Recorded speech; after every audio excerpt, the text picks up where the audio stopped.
और ये जो मकबरा दिख रहा है ये असल में लाल ताजमहल कहते हैं इस मकबरे को। आइए दोस्तों इस ताजमहल के सबसे इम्पोर्टेंट पार्ट को दिखाते हैं। तो गाइज आपको जो सामने कब्र दिख रही है ये कब्र जॉन विलियम हेसिंग की ही कब्र है। दोस्तों भारतीय धरती पर दफनाए जाने वाले पहले अंग्रेज जॉन मिंडेल होल को इसी कब्रिस्तान में दफनाया गया था।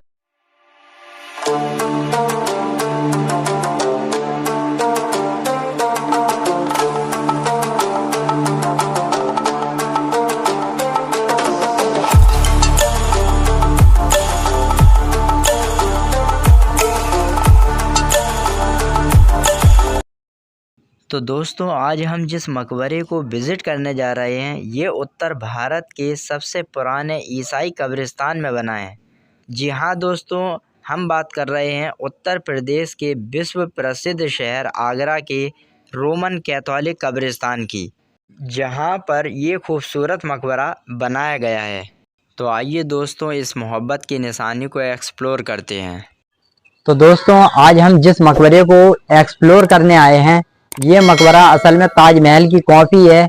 जिस मकबरे के अंदर जॉन विलियम हेसिंग को दफनाया गया था ये एक अंग्रेज अफसर थे जिनकी इस मकबरे के अंदर कब्र है। और ये जो मकबरा दिख रहा है ये असल में लाल ताजमहल कहते हैं इस मकबरे को। इस मकबरे को ताजमहल के जैसा बनाया गया है और इस मकबरे को लाल ताजमहल भी कहते हैं। असल में पूरी दुनिया में ताजमहल ही एक ऐसी वाहिद इमारत है जिसकी सबसे ज्यादा कॉपी बनाई गई थी। और इस मकबरे के चारों तरफ आपको दिख रहा होगा ये ईसाई कब्रिस्तान है जिसमें कब्रें भी बनी हुई हैं। और इस कब्रिस्तान के बीच में ही इस मकबरे को बनाया गया था। इस मकबरे में जॉन विलियम हेसिंग को दफनाया गया जो कि एक अंग्रेज अफसर थे और इस मकबरे को उनकी बीवी के द्वारा बनवाया गया था।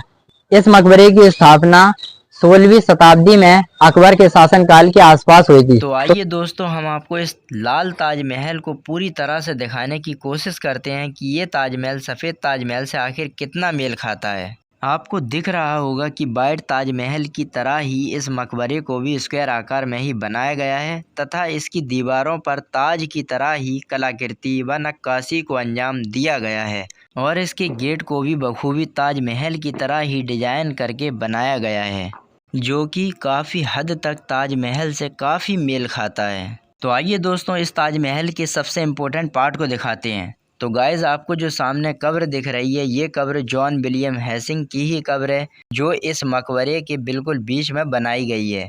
और ये आर्टिफिशियल कब्र है, ओरिजिनल कब्र इस मकबरे के नीचे वाले हिस्से में बनाई गई है। दोस्तों हम आपको बता दें कि ज़्यादातर मकबरे में ऊपर की तरफ जो कब्र बनाई गई हैं वे आर्टिफिशियल कब्र होती हैं। ओरिजिनल कब्र मकबरे के ग्राउंड फ्लोर पर ही बनाई गई हैं। तो गाइस ये जो कब्रिस्तान है इसका नाम है रोमन कैथोलिक कब्रिस्तान, जहां पर ये लाल ताजमहल बनाया गया है जिसकी स्थापना 16वीं सदी के दौरान बादशाह अकबर के शासनकाल के दौरान हुई थी। मोंटेनेपस अर्मेनियाई की कब्र इस कब्रिस्तान की सबसे पुरानी कब्र है जो सफ़ेद संगमरमर से बनाई गई है। ये संगमरमर से इसलिए बनाई गई ताकि ये और कब्रों से सबसे अलग दिखे। इसी कब्रिस्तान में एक एलिस मकबरा बना है जिसमें उस एलिस परिवार के 23 बच्चों की कब्रें हैं जो उस समय किसी कारण उनका देहांत हो गया था। उन बच्चों को इस एलिस मकबरे में दफनाया गया है और एक एलिस बच्चे की उम्र जो 22 दिन की थी उस बच्चे का 22 दिन में ही देहांत हो गया था।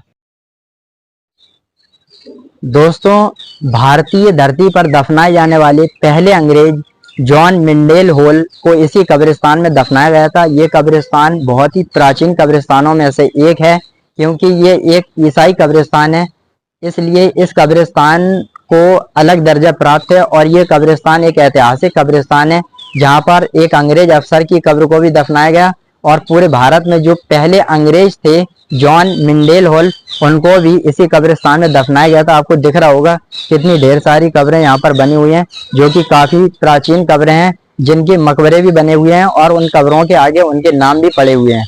तो इस कब्रिस्तान को हम आपको विजिट करा रहे हैं और दिखा रहे हैं। ये कब्रिस्तान भी आगरा में ही बना हुआ है और इस कब्रिस्तान का जो ये मकबरा है इसे पूरी तरह से रेड सैंड स्टोन यानी कि लाल बलुआ पत्थर से बनाया गया है। और इस कब्रिस्तान के अंदर ये जो मकबरा बना हुआ है वो इस कब्रिस्तान का एक मुख्य और बहुत ही आकर्षण एरिया है जो कि इस एरिया में 4 चांद लगाता है। तो आइए इस कब्रिस्तान के अंदर इस बने हुए मकबरे को और विजिट करते हैं और इसकी खूबियों को और इसकी बारीकियों को हम आपको दिखाते हैं कि ये मकबरा किस तरह से बना हुआ है। आपको दिख रहा होगा इसके अंदर जो ये लाल पत्थर के अंदर कलाकारी की गई है वो एक बहुत ही बेहतर और अच्छा नमूना है कलाकारी का। और इसके अंदर जो मैंने कब्र आपको बताई है ये फेक कब्र है, इसके नीचे रियल कब्र है। और मैंने आपको बताया ये जो कब्र बनी हुई है वो जॉन विलियम हेसिंग की है, लेकिन ये फेक कब्र है। इसके जस्ट नीचे नीचे भूमि तल में जो कब्र बनी हुई है वो रियल कब्र है। लाल ताजमहल या जॉन विलियम हेसिंग का मकबरा, जिनकी मृत्यु 21 जुलाई 1803 को महाराजा दौलत राव सिंधिया की सेवा में हुई थी। हेसिंग आगरा किले के कमांडर थे। हेसिंग के मकबरे का निर्माण उनकी पत्नी एनी हेसिंग ने करवाया था। प्रसिद्ध डच मानव विज्ञानी बाउके वान डेर पोल ने अपनी पुस्तक the Dutch east India company in India में लिखा है कि पूरे भारत में कभी भी आपको जॉन विलियम हेसिंग के मकबरे से बड़ा या अधिक प्रभावशाली यूरोपीय मकबरा देखने को नहीं मिलेगा। जॉन विलियम हेसिंग का जन्म 5 नवंबर 1739 को हुआ था और इनकी मृत्यु 21 जुलाई 1803 को 64 वर्ष की आयु में हो गई थी। तो दोस्तों हमने जॉन विलियम हेसिंग के इस मकबरे को विजिट कर लिया है और इसके बारे में जो बेसिक जानकारी थी वो भी अपने ब्लॉग में हमने आपको दी। और ये जो जॉन विलियम हेसिंग का टॉम्ब है असल में ये ताजमहल की कॉपी थी जिसे उनकी बीवी ने बनवाया था। और यही वो कब्रिस्तान है जहाँ पर इस कब्रिस्तान ने ही सबसे पहले अंग्रेज़ को दफनाया। तो दोस्तों हमने जॉन विलियम हेसिंग के इस मकबरे को विजिट कर लिया है जो कि ताजमहल की कॉपी है, जिसे लाल ताजमहल के नाम से जाना जाता है। तो इस मकबरे के बारे में हमने आपको बेसिक जानकारी भी दी और ये मकबरा लाल पत्थर से बना हुआ है और ये मकबरा बहुत खूबसूरत है। और इस मकबरे के ऊपर जो कब्र है वो फेक कब्र है, असल कब्र इसके नीचे बनी हुई है जो कि जॉन विलियम हेसिंग की कब्र है, जो कि आगरे के किले के रख रखाव और देख रेख के एक अफसर थे। जब उनकी मृत्यु हो गई तो उनकी बीवी ने 1 लाख रुपया उस वक्त में लगाकर इस मकबरे को बनवाया था। ये मकबरा बिल्कुल ताजमहल के जैसा दिखता है। जब भी आपको समय लगे आप इस मकबरे को आकर विज़िट करें, आपको इस मकबरे को देखकर बहुत अच्छा लगेगा और काफ़ी आप बेहतर महसूस करेंगे क्योंकि ये भी एक ऐतिहासिक इमारत है।